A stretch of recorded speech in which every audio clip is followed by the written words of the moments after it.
అపవాదితో నీవు నేను పోరాడాలనంటే దేవుడు మనకిచ్చే అస్త్రములు ఏదేంటి? సత్యం అను తట్టి ప్రభు మనకు అనుగ్రహిస్తున్నాడు. సైనికుడు తన యుద్ధ భూమిలోనికి వెళ్ళాలంటే ఆయనకి సంబంధించిన ప్రతి సైనిక దుస్తులు కానీ ఆయుధములు కానీ ఆయనకు సిద్ధపరచాలి. అప్పుడే ఆయన ధైర్యముతో యుద్ధములోనికి వెళ్ళగలడు. ఇది శరీరమును, ఎస్పెషల్లీ నడుము చుట్టూ శరీరాన్ని రక్షించేటువంటి ఒక కవచం. ఇది ముఖ్యంగా ఇది మధ్య శరీర భాగాన్ని రక్షించటానికి మరియు తన దుస్తులను అదుపులో ఉంచుకోవటానికి, తద్వారా యుద్ధ భూమిలో అతని కదలికలకు అడ్డు కలగకోకుండా ఉండటానికి ఈ సత్యం అనే దట్టిని ఆయన ధరించాలంటాడు. ఒక విశ్వాసులకు ఇది పోల్చినట్లయితే సత్యము మనలను ఏం చేస్తుందంట? స్వతంత్రులనుగా చేస్తుందంటాడు.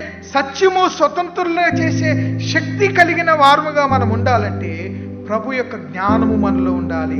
సత్యము మనలను ఏం చేస్తుందంటే స్థిరపరుస్తుంది, మనలను కాపాడుతుంది మరియు మనకు తోడయుండి శక్తిని అనుగ్రహించేదిగా ఉంటుంది. బైబిల్ పరంగా మనం ఆలోచన చేస్తే సత్యము అనేది మన జీవితంలో ఉండాలి.